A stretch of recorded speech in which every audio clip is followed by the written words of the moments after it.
In 1970, a Hollywood courtroom was stunned when alpha male icon Rory Calhoun was accused of sleeping with exactly 79 women.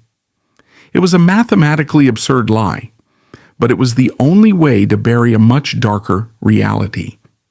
Behind the flawless cowboy facade was an armed robber and San Quentin ex-convict.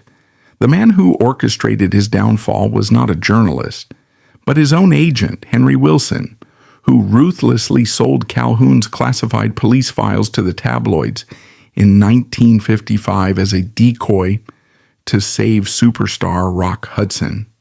To clean up the wreckage, the Hollywood capitalist machine weaponized actress Lita, forcing her into a 22-year fake marriage to act as a human shield for a corporate asset. But when human lives are processed as inventory, who truly pays the price for the perfect illusion? The Hollywood studio system was not an artistic utopia. It was an industrial complex where human beings were processed and sold to a post-war American public. The executives did not elevate Rory Calhoun from the streets out of charity. They saw a flawless piece of inventory. Before the bespoke tailoring, he was Francis Timothy McCown, a young man shaped by severe poverty. His youth was not spent in acting classes, but navigating the brutal hierarchies of state lockups. He engaged in grand theft auto and armed robbery, eventually landing in San Quentin State Prison. Paroled in the 1940s as a hardened ex-convict with no legitimate prospects, he possessed only one highly marketable commodity: physical perfection. To survive, he entered the clandestine Los Angeles underground, serving wealthy clients in a shadow economy. It was in this highly vulnerable state that he was intercepted by Henry Wilson. Henry Wilson is a figure who requires clinical examination to understand the power dynamics of the era. He was not a traditional talent agent. Wilson functioned as a high-level fixer and a predatory procurer for the studio system. Operating initially out of David O. Selznick's Vanguard Pictures before establishing his own empire, Wilson developed a highly specific, immensely profitable niche. He scoured the margins of Los Angeles, gas stations, construction sites, and the underground gay scene, looking for uneducated, exceptionally handsome young men. Wilson, who was himself a gay man operating within a violently homophobic industry, understood the mechanics of leverage. He did not look for trained actors. He looked for men who possessed the raw visual appeal required by the camera, but more importantly, he looked for men who were desperate. He targeted individuals who lacked family protection, legal representation, and social standing. When Wilson assessed Francis McCown, he recognized a goldmine. The young man had the requisite height, the jawline, and the rugged masculinity that the post-war box office demanded. But crucially, Wilson recognized Francis's vulnerability. The extensive police record, the history at San Quentin, and the reality of his survival as a hustler made Francis entirely malleable. The transaction that took place was fundamentally coercive. Wilson offered Francis a way out of the gutter, a route to wealth, status, and physical safety. In exchange, Francis had to surrender his identity and his autonomy. The erasure of Francis McCown was systematic. Wilson stripped him of his name, christening him Rory Calhoun, a moniker chosen to sound aggressively masculine, Celtic, and robust. Wilson dictated how the young man dressed, how he cut his hair, and how he carried himself. He was sent to voice coaches to lower the register of his speech, instructed on how to deepen his gait, and trained to project an aura of effortless, dominant heterosexuality. He was essentially programmed. The true control lay in the paperwork. In the Hollywood studio system, the standard contract included a morality clause. This legal instrument was designed to allow a studio to immediately terminate a contract, cease all payments, and effectively blacklist an actor if they engaged in any conduct that brought them into public disrepute, scandal, or ridicule. In practice, the morality clause was a weapon used to enforce total obedience. Henry Wilson, functioning as the gatekeeper between Calhoun and the studios, held the physical evidence of Calhoun's past. Wilson had access to the police reports, the arrest records, the mugshots from San Quentin, and he was intimately aware of the names and locations associated with Calhoun's time as a hustler. Wilson did not bury this information to protect his client out of loyalty. He used it as collateral. The unwritten subtext of their professional relationship was clear and absolute. I created you from nothing. I hold the documents that can destroy you.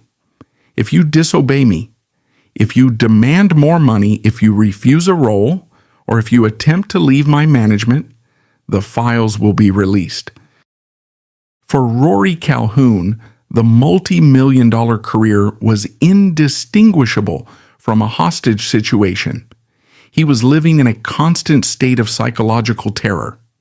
The fear of returning to prison, the fear of public annihilation, and the shame of his past were leveraged against him daily. He was required to smile for the cameras, to pose with starlets, and to project the image of a fearless cowboy, all while knowing that his entire existence hung on the whims of a manipulative, predatory agent. The studios, aware of Wilson's methods, were fully complicit.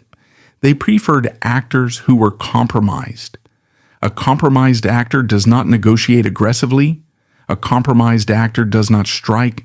A compromised actor goes to the set, hits his marks, and generates revenue without causing administrative friction. Rory Calhoun was the perfect corporate asset because his fundamental human flaws had been weaponized to ensure his compliance.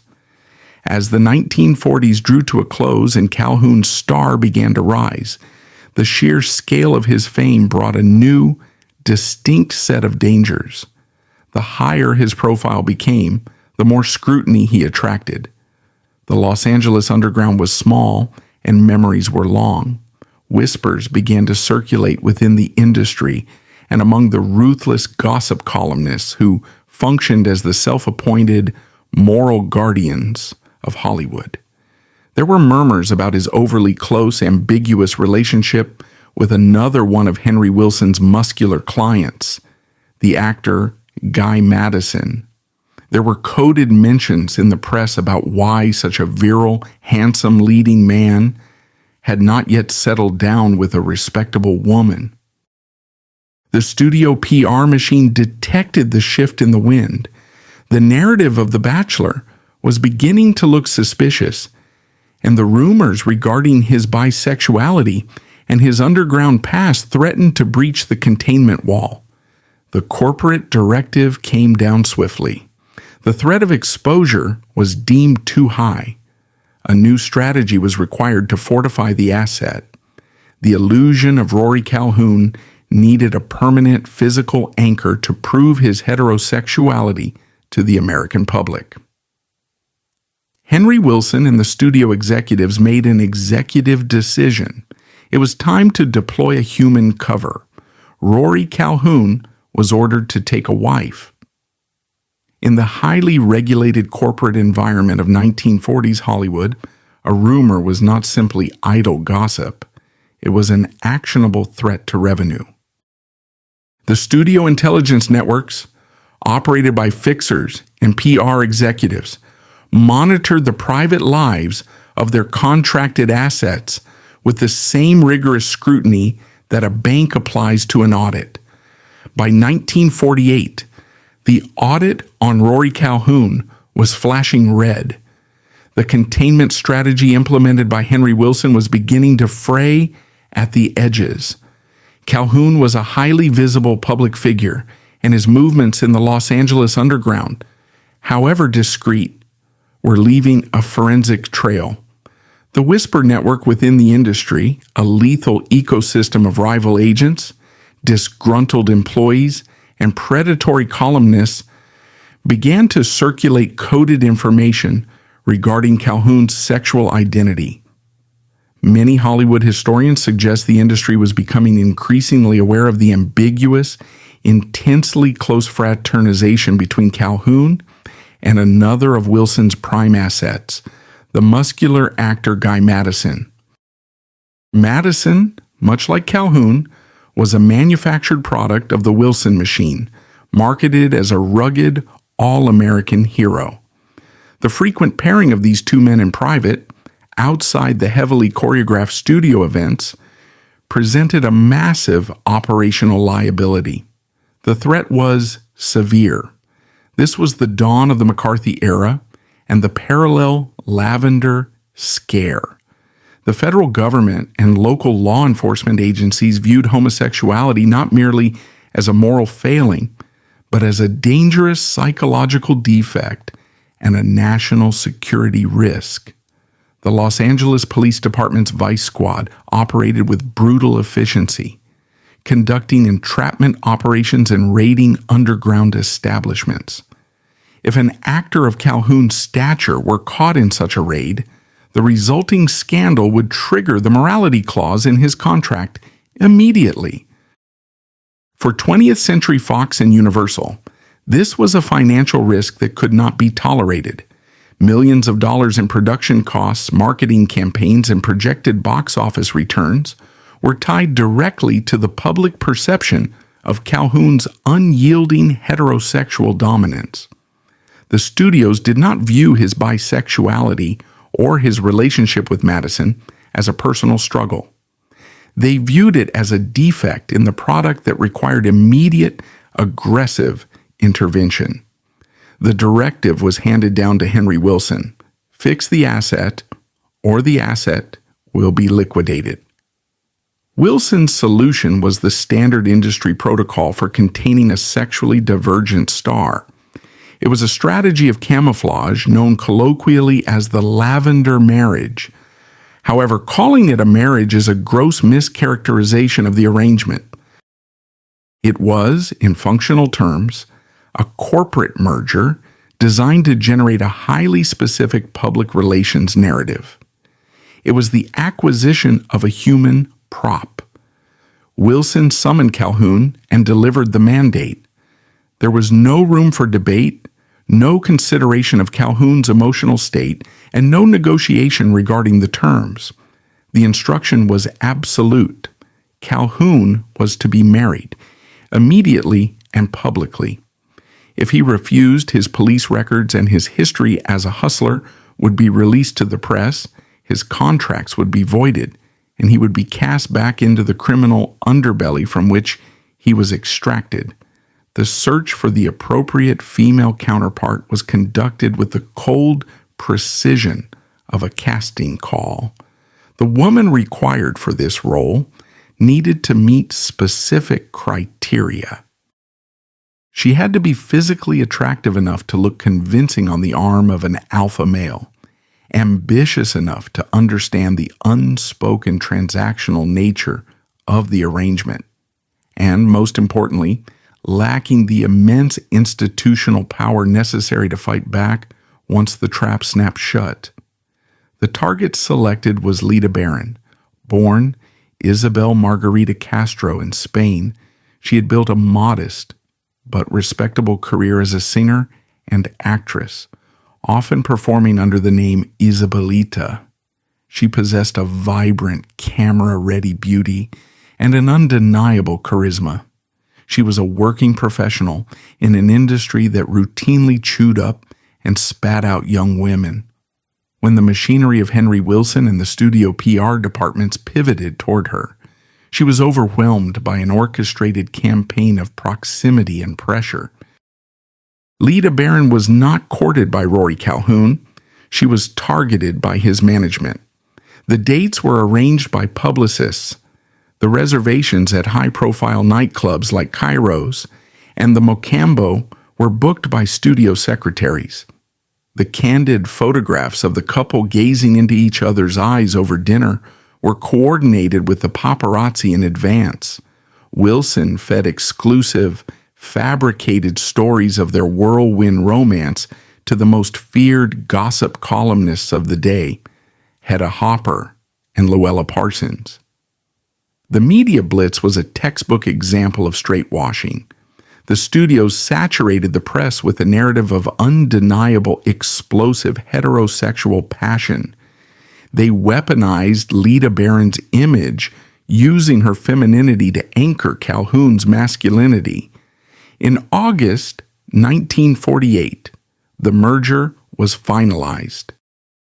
The wedding of Rory Calhoun and Lita Barron was executed not as a sacrament, but as a heavily supervised press conference. The guest list was curated by the studio, the photographs were controlled by the studio, and the vows were, in essence, an extension of Calhoun's contractual obligations. The private residence offered no reprieve. Studio records and historical accounts suggest Lita Barron walked into the marriage expecting a partnership. But she quickly realized her true job title. She was a beard. She had been drafted into the role of a human cover-up. The beautiful house they shared was not a home. It was a heavily monitored space where the surveillance never ceased. The psychological violence inflicted upon Lita Barron during these years was profound. She was stripped of her basic human right to a genuine, reciprocal romantic relationship. Instead, she found herself cohabitating with a man who was deeply fractured, a man who was fighting a daily, losing battle against his own nature. Calhoun was trapped in a state of perpetual anxiety, terrified of his past, and resentful of the cage that kept him safe. He could not offer Lita the emotional or physical intimacy of a real marriage because his survival depended on the suppression of his true self. For Lita, the isolation was absolute. She was a warden who was also a prisoner. She was required to maintain the physical appearance of the happy, devoted wife. She had to host the dinner parties, smile for the impromptu photo shoots arranged by the studio in their living room, and consistently feed the media the image of domestic bliss. If she failed, if she appeared sullen or distant, she risked drawing the ire of the studio executives who viewed her solely as an operational necessity. The pressure was entirely asymmetrical. While Calhoun had the distraction of his film sets and the immense wealth that came with his stardom, Lita was confined to the architecture of the lie. She was forced to manage his moods, cover for his unexplained absences, and present a flawless facade to an industry that was constantly looking for a crack in the armor. Their home became a silent set where the acting never stopped. The concept of the Lavender marriage relies heavily on the silence of the woman. Lita Barron was expected to see nothing, hear nothing, and complain about nothing. She was bound by the unwritten laws of the Hollywood omerta. To speak out, to demand a divorce on the grounds of her husband's homosexuality would have been professional suicide. The studio's legal department would have annihilated her reputation, framing her as a hysterical, vindictive liar to protect their asset. She was, therefore, trapped.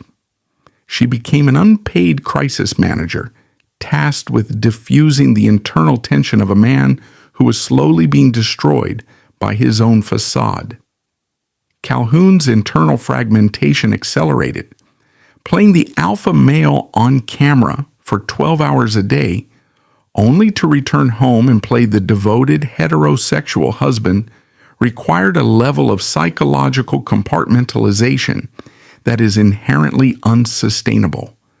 To cope with the crushing weight of the duality, the underlying trauma of his criminal past, and the suffocating control of Henry Wilson, Calhoun retreated further into himself. The home they shared became a sterile environment, devoid of warmth, defined entirely by the rules of containment. The studio executives viewed this arrangement as a resounding success. The marriage functioned exactly as designed. The rumors regarding Guy Madison and the underground hustling scene were successfully neutralized by the overwhelming visual evidence of Calhoun's domestic life. Box office receipts remained strong. The product was stable. They did not care that the stability was purchased with the life and the sanity of a young woman. Lita Barron had been commodified. Her youth, her beauty, and her public persona were simply raw materials fed into the Hollywood machine to patch a leak in a more profitable asset. She was a living, breathing piece of public relations collateral, forced to serve a sentence in a marriage that was, by every definition, a corporate fraud. This silent, grinding attrition continued for years. They operated flawlessly as a unit in public, walking the red carpets, providing the necessary quotes to reporters, and protecting the multi-million-dollar investment that Rory Calhoun represented. They were the perfect Hollywood couple, constructed entirely out of fear, blackmail, and corporate necessity. But a system built on blackmail is only stable until someone finds a bigger piece of leverage. And in the mid-1950s, a new predator entered the Hollywood ecosystem, one that did not respect the studio omerta, and one that was about to force Henry Wilson into the most ruthless transaction of his career. By 1955, the major studios' monopoly on information was cracking. For years, the major studios had maintained a monopolistic grip on the flow of information. They controlled the narrative through a mutually beneficial, highly corrupt alliance with syndicated gossip columnists like Hedda Hopper and Luella Parsons. In this ecosystem, scandals were managed internally. If an actor committed a crime, the studio's legal fixers bribed the local police chief. If an actress became pregnant out of wedlock, she was sent on a sudden European vacation coordinated by studio doctors. The press only printed what the studios permitted them to print, and in return, the press received exclusive access to the stars. It was a closed loop of complicity. However, a disruption to this cartel emerged in the form of a publication that refused to play by the established rules. Confidential magazine, published by Robert Harrison, did not care about studio access. It did not want staged photographs of fake marriages. Confidential dealt exclusively in raw, verified, and heavily researched scandal. They employed a network of private investigators, disgruntled former employees, and sophisticated wiretaps to bypass the studio PR departments entirely. They operated with the ruthlessness of an intelligence agency. When Confidential acquired a story, they backed it up with hard, undeniable evidence, hotel receipts, police blotters, and sworn affidavits. In the mid-1950s, Confidential acquired the ultimate piece of leverage. Their investigators had compiled an airtight dossier proving that Rock Hudson, the reigning king of Hollywood, was actively engaging in homosexual relationships. The sheer magnitude of this crisis becomes clear when evaluating Rock Hudson strictly as a corporate asset. In 1955, Rock Hudson was the apex product of Universal Pictures. He was an S-tier revenue generator. He was the anchor of their financial projections, the star of massive high-budget melodramas, and the most heavily capitalized leading man in the industry. The post-war American economy was booming, and Hudson represented the sanitized, robust, heterosexual ideal that the American public was eagerly purchasing at the box office. If Confidential published the Hudson dossier, the financial devastation to Universal Pictures would have been catastrophic. The morality clause would have to be invoked, voiding his contracts. The films currently in production would have to be scrapped, resulting in millions of dollars in sunk cost. The films already in distribution would face immediate boycotts from religious and conservative civic groups. The studio's stock value would plummet.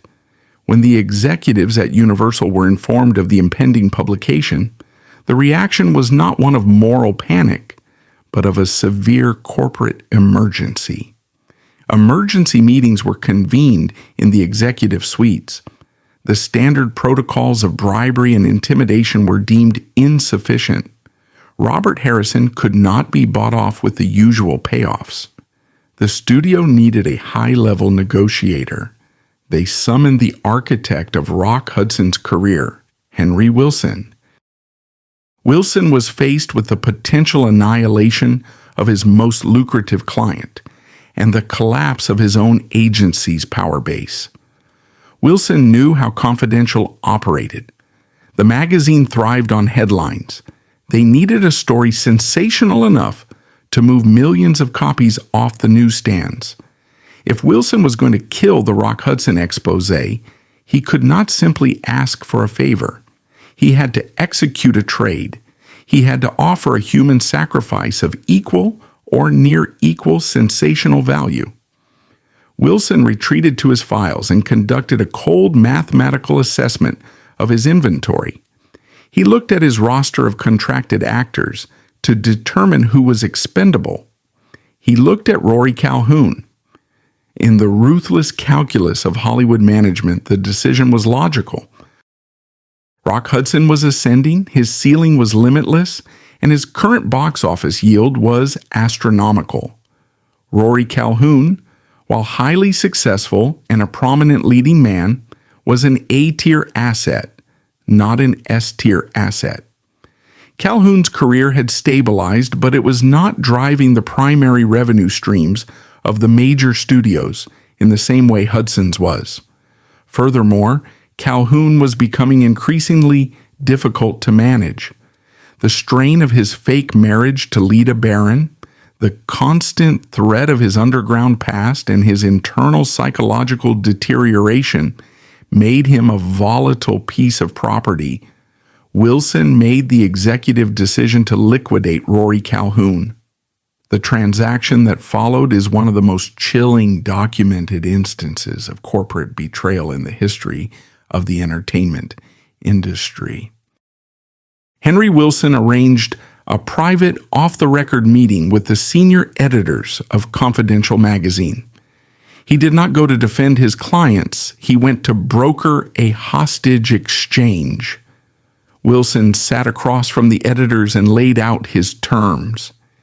He demanded that the Rock Hudson dossier be permanently destroyed. In exchange, Wilson reached into his own archives and handed the editors the complete, unredacted, and highly classified files on Francis Timothy McCown. Wilson provided the magazine with the exact dates of Calhoun's incarcerations. He handed over the prison records from the federal reformatories. He supplied the details of the grand theft auto charges and the armed robberies. Most devastatingly, he confirmed the rumors of Calhoun's time as a hustler in the Los Angeles underground. Wilson, the man who had supposedly rescued Calhoun from the gutter, was now deliberately pushing him back into it to protect a more profitable investment. The negotiation resulted in a slight pragmatic redaction to ensure the story was legally bulletproof and to avoid running afoul of federal obscenity laws regarding the detailed description of homosexual prostitution. Confidential agreed to focus the headline primarily on the armed robbery and the time served in San Quentin State Prison. The prostitution aspect would be heavily implied through coded language, leaving the explicit focus on the criminal record. This satisfied the magazine's need for a blockbuster headline while ensuring Wilson delivered the required distraction. The deal was struck. Rock Hudson was saved. Rory Calhoun was thrown to the wolves.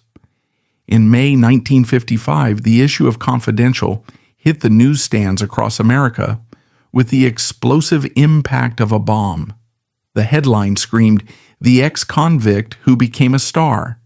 It detailed with surgical precision the criminal history of the man the public knew as the flawless, heroic cowboy. It exposed his time in a maximum security penitentiary. For Rory Calhoun, the publication of the article was not merely a scandal. It was a profound psychological betrayal.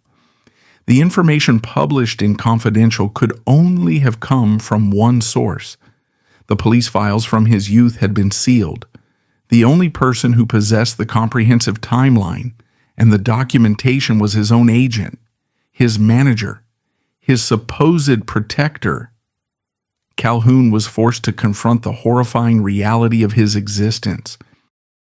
He was not a respected artist. He was not a valued human being. He was a piece of meat.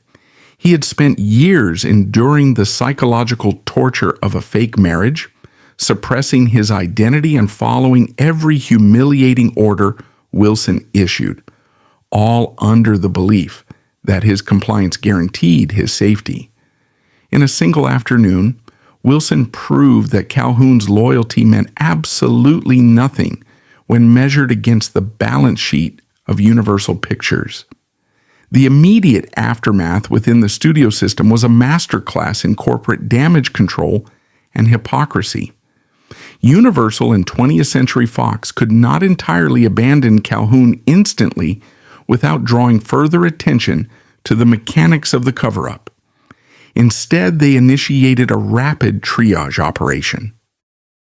The studio PR departments, working in tandem with Wilson, who shamelessly continued to represent Calhoun to maintain the facade, attempted to spin the devastating expose. They quickly orchestrated an exclusive interview with a competing studio-friendly publication. In this sanitized interview, Calhoun was instructed to confess to the robberies and the car thefts, framing them as the desperate acts of a misguided youth who had since been rehabilitated by the discipline of the studio system and the love of his good wife, Lita Barron. They aggressively leaned into a reformed bad boy narrative by completely ignoring the coded implications of his time as a hustler and focusing solely on the blue-collar crimes. They attempted to salvage whatever macho appeal he had left. The strategy was partially successful in preventing his immediate termination, but the fundamental trust between the product and the consumer had been irrevocably fractured. More importantly, the relationship between the actor and the industry was severed. The studios had successfully utilized Calhoun as a decoy, and having absorbed the impact of the Confidential missile, his utility was exhausted. He was now a damaged asset. The punishment was not an immediate firing, but a slow, calculated demotion. The scripts for major A-list productions, the prestige westerns, and the high-budget war films stopped arriving at his door. The directors who previously requested him were suddenly unavailable. He was quietly but firmly reallocated to the lower tiers of the production schedule. He was assigned to B-movies, projects with grueling shooting schedules, inferior scripts, and slashed budgets. He was pushed heavily into television, a medium that, in the 1950s, was considered a significant step down from the prestige of feature films. His career was systematically dismantled, not because he had lost his talent, and not because he had committed a crime while under contract, but because he had fulfilled his ultimate corporate purpose. He had taken a bullet for the king. Throughout this brutal transition, Lita Barron remained trapped in the crossfire. The publication of the Confidential article intensified the surveillance and the pressure on their fake marriage 100-fold. She was forced to stand by his side during the orchestrated PR apologies, nodding supportively as he confessed to his criminal past, all while knowing that the entire spectacle was a carefully managed lie designed to hide an even deeper truth. She watched as the man she was forced to marry was stripped of his dignity and his career trajectory by the very system that had orchestrated their union. Their residence became a containment zone for a declining asset. Calhoun, grappling with the profound trauma of Wilson's betrayal and the evaporation of his status, grew increasingly bitter and erratic. The facade of the alpha male had been cracked, and the man underneath was bleeding out. Yet, the contract of their Lavender marriage remained in effect. The studio still required the visual proof of his heterosexuality to sustain his diminished presence in B-movies and television. They were chained together in the wreckage of a corporate sabotage, forced to smile for the cameras, while the executives who orchestrated their misery counted the uninterrupted profits of Rock Hudson's latest blockbuster. The 1955 confidential transaction remains one of the purest distillations of the Hollywood studio system's ideology. It proved beyond any shadow of a doubt that the individuals on the screen were devoid of human rights within the context of their employment. They were variables in a financial equation. When the math required a subtraction to balance the ledger, the human being was erased without a second thought. In the late 1950s, the entertainment industry operated on a rigid class system. A-list feature films were the primary revenue drivers, reserved for unblemished, fully controllable stars like Rock Hudson. When Calhoun's marketability was fatally compromised by Henry Wilson's calculated sacrifice, Universal and 20th Century Fox formally revoked his A-list clearance. He was exiled to the secondary markets, low-budget B-movies, independent westerns, and the rapidly expanding, yet heavily stigmatized, medium of television. In 1958, Calhoun was cast as the lead in the CBS television series The Texan. To the American public, this appeared to be a successful pivot. He was still playing the rugged, uncompromising alpha male, staring down outlaws and dispensing frontier justice. However, from an industry perspective, The Texan was an administrative containment strategy. Television production in the 1950s was notoriously grueling. It was an industrial grind of long hours, slashed budgets, and relentless schedules. Actors transitioning from the luxury of feature films to the assembly line of television were widely understood to have suffered a severe demotion. For Calhoun, The Texan was a daily humiliating reminder of his reduced status. He was forced to mass-produce the very image of hypermasculinity that had been weaponized against him.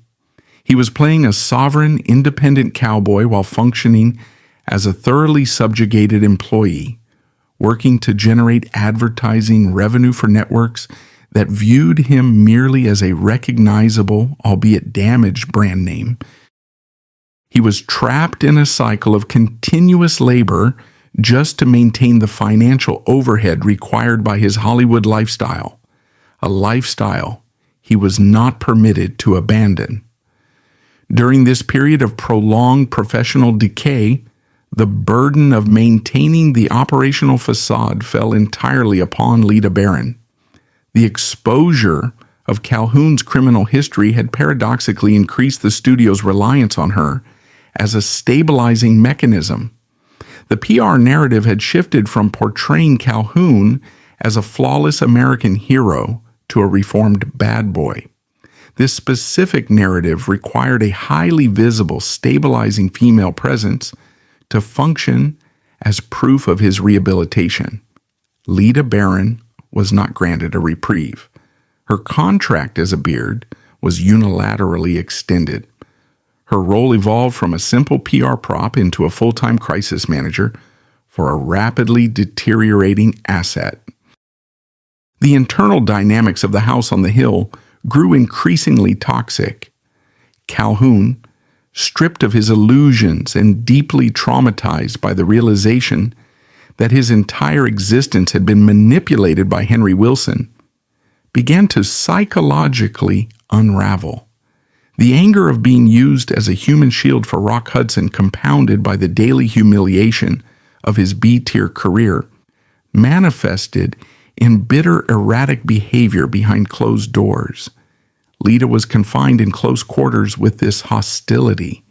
She was tasked with managing the psychological fallout of a man who resented her very presence, as she was a constant living reminder of his subjugation. The concept of the Lavender marriage relies on mutual compliance, but as the years dragged into the 1960s, the compliance mutated into a cold, transactional endurance. There was no physical intimacy, no mutual support, and no genuine partnership. Their home functioned as a classified operational site where the primary objective was to ensure no further leaks reached the press. She managed his schedules, she intercepted phone calls, and she orchestrated their mandatory public appearances. When they attended industry events, they executed their practiced routines with the sterile efficiency of coworkers who actively despise one another. They smiled for the flashbulbs, linked arms for the syndicated columnists, and provided the necessary quotes confirming their enduring commitment. It was a staggering feat of sustained, continuous perjury. Lita Barron sacrificed her most vital decades functioning as an unpaid crisis manager for a depreciating asset, realizing by 1970 that she was guarding the ruins of a collapsed empire. As the 1960s progressed, the cultural landscape of America began to undergo seismic shifts. The rigid, puritanical structures of the post-war era were fracturing. The studio system itself was collapsing under the weight of antitrust rulings and changing audience demographics. The omnipotent power of moguls like Louis B. Mayer and fixers like Henry Wilson was beginning to wane. Yet for Calhoun and Barron, the cultural revolution offered no liberation.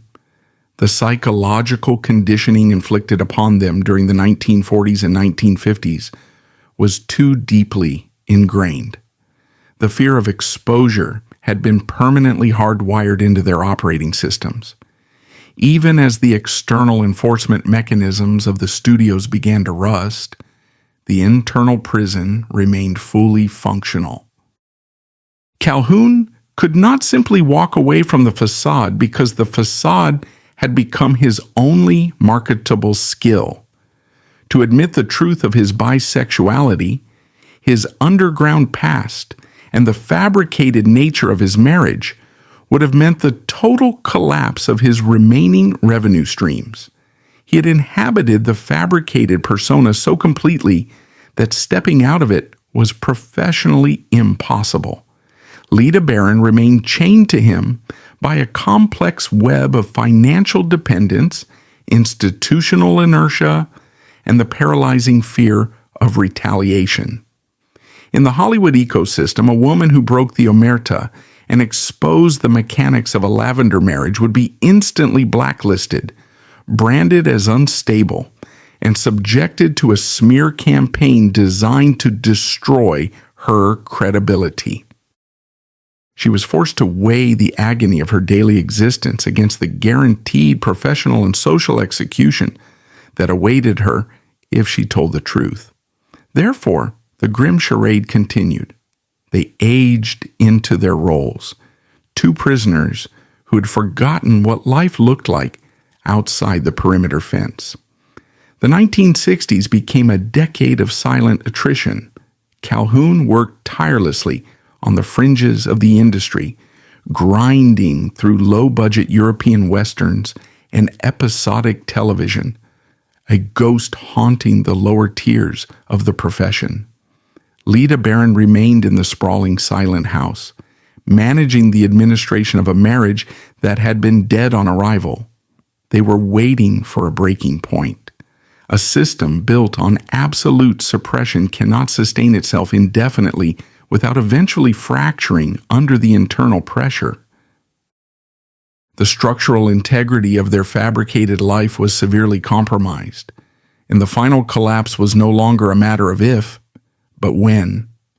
It would take 22 years of accumulated psychological damage for the human element to finally reject the corporate programming, leading to a legal confrontation that would force the Hollywood machine into one last desperate act of straightwashing. By the late 1960s, the rigid, monolithic architecture of the classical Hollywood studio system had effectively collapsed. The tyrannical moguls who had operated their lots like sovereign nations were either dead, deposed, or rendered obsolete by federal antitrust rulings and the ascendance of television. The cultural landscape of the United States was undergoing a violent, radical transformation. The counterculture movement, the sexual revolution, and the nascent gay rights movement following the 1969 Stonewall riots were systematically dismantling the puritanical, manufactured innocence that had defined post-war American media. The era of the heavily sanitized, studio-controlled star was ending, making way for the gritty, director-driven realism of New Hollywood. Yet, inside the sprawling residence of Rory Calhoun and Lita Barron, the calendar had effectively stopped in 1948. They were trapped in a state of chronological suspended animation, while the industry around them dismantled the old machinery of control. Calhoun and Barron remained chained to an expired corporate contract. They were obsolete products still rigorously honoring the terms of a voided warranty. The psychological attrition of sustaining a Lavender marriage for 22 years cannot be overstated.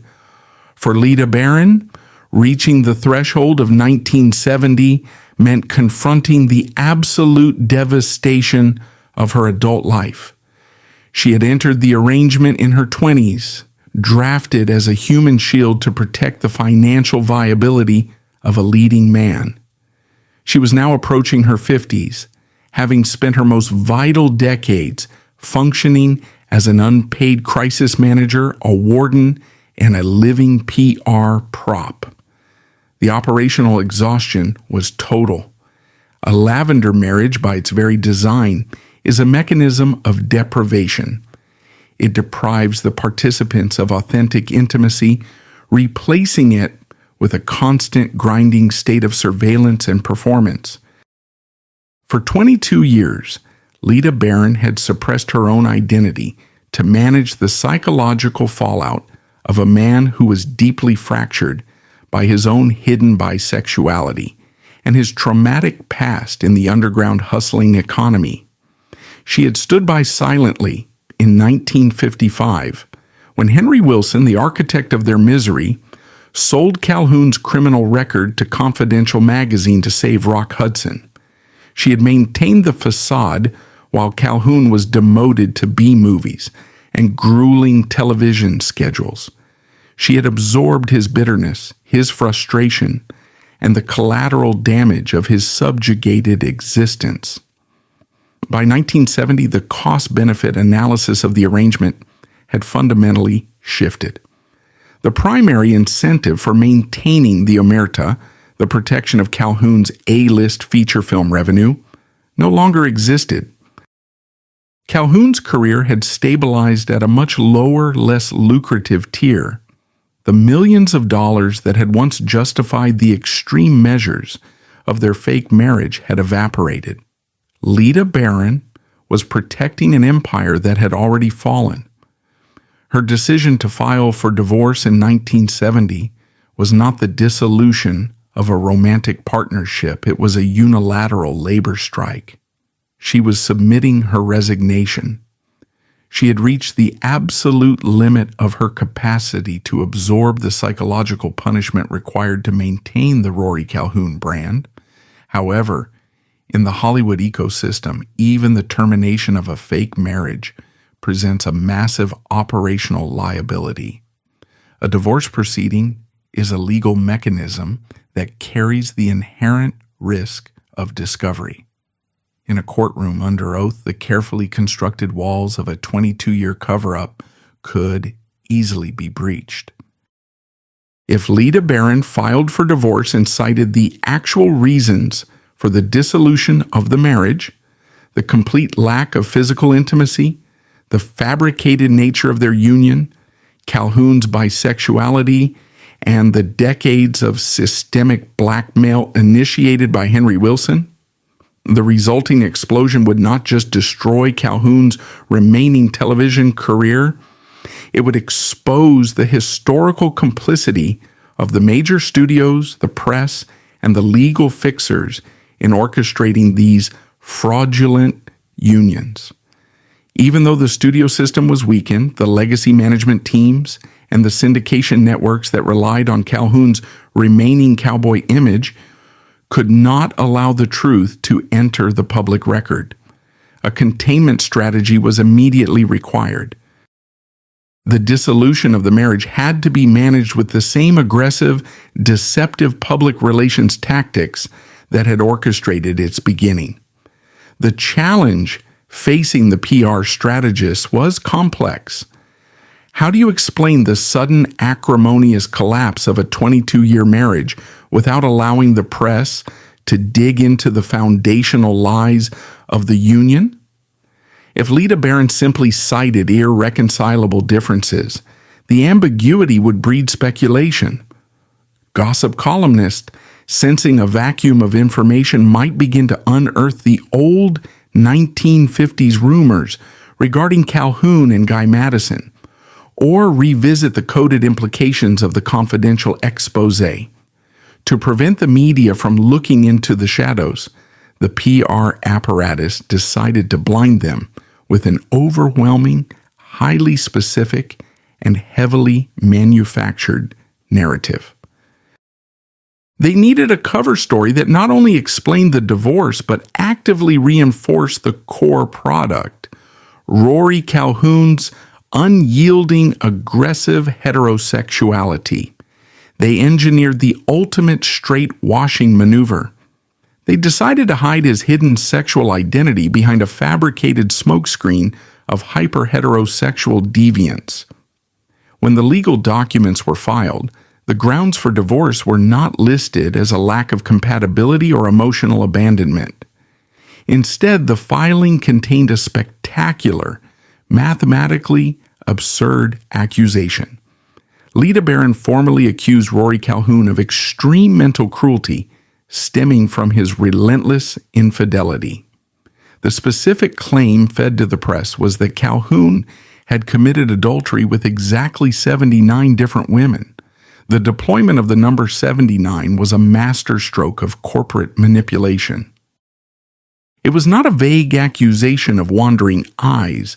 It was a highly specific, staggering integer designed to monopolize the headlines.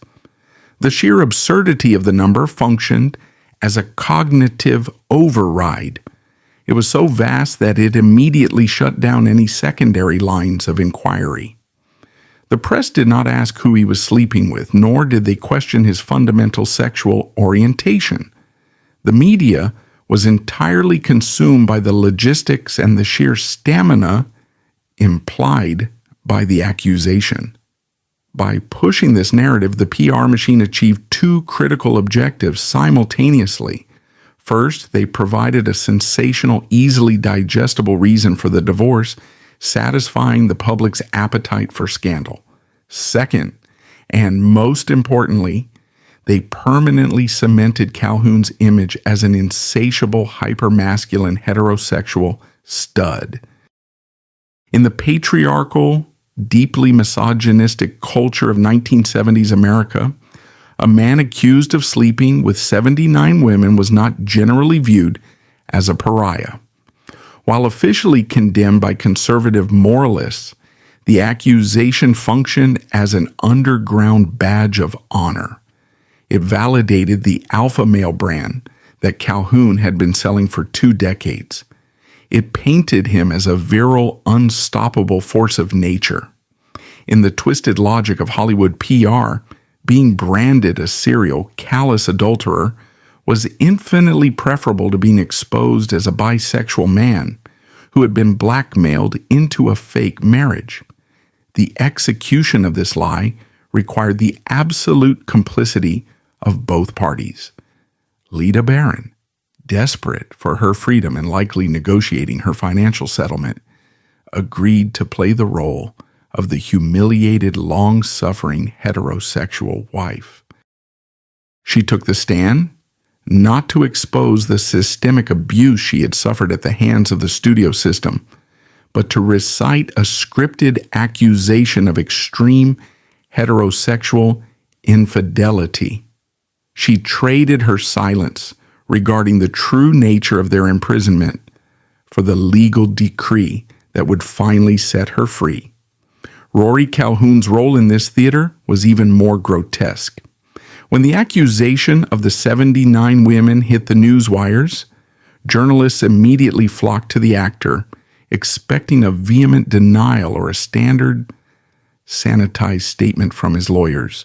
Instead, Calhoun embraced the fabricated villainy with a smirk. When confronted by a reporter about his wife's claim that he had engaged in 79 extramarital affairs, Calhoun did not look down in shame.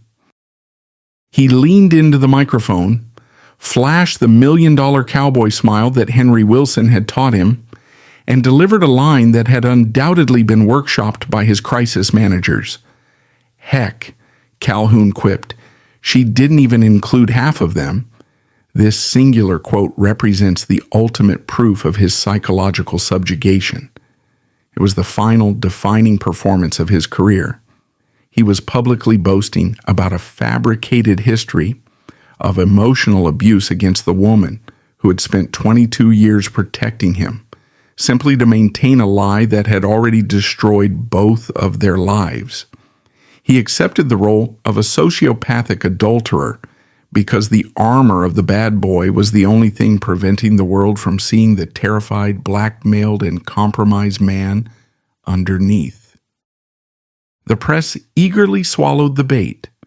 The 79 women quote was syndicated across the globe. It became the defining anecdote of their divorce, a piece of Hollywood lore repeated in magazines, on talk shows, and in biographies for decades to come. The media completely ignored the logistical impossibility of the claim, the lack of named co-respondents in the divorce filing, and the glaring inconsistencies in the narrative. The manufactured scandal successfully drowned out the truth. The courtroom proceedings were swift and transactional. With the cover story firmly established and accepted by the public, the legal dissolution of the marriage was granted without further scrutiny. The assets were divided, the legal ties were severed, and the 22-year contract of the Lavender marriage was officially terminated. When the gavel fell, the PR strategists considered the operation a total success. The Rory Calhoun brand had survived a potentially lethal containment breach. The secret of his bisexuality, his history as a hustler, and the involvement of the studio executives in orchestrating the fake marriage remained safely buried beneath a mountain of fabricated hypermasculine bravado. Lita Barron walked out of the courthouse as a free woman, but her freedom was purchased with a final humiliating public performance. She had been forced to participate in her own character assassination, cementing her historical legacy as a duped, discarded wife rather than acknowledging her reality as a corporate hostage who had survived decades of systemic abuse. Rory Calhoun emerged from the divorce with his alpha male image paradoxically enhanced by the scandal. He had successfully navigated the destruction of his marriage without dropping the mask. Yet the victory was entirely hollow. He was a man who had sacrificed his authenticity, his integrity, and his true identity to appease a corporate machine that had never viewed him as anything more than a line item on a ledger. He had survived the divorce by telling the ultimate lie, ensuring that the man the public saw, the man they cheered for, and the man they believed was a rogue adulterer was nothing more than a ghost operating a vacant shell. The 1970 divorce ended their contract, but not their conditioning. Calhoun spent his final decades pantomiming the cowboy persona in low-budget productions and television shows. Barron lived in enforced obscurity, discarded by the industry she protected. Even as the culture shifted and contemporaries like Rock Hudson were outed in tragedy, neither Calhoun nor Barron broke their silence. They took the full truth of their arrangement to their graves, surviving the golden age of Hollywood only as casualties of a corporate machine that valued a flawless product far above human life.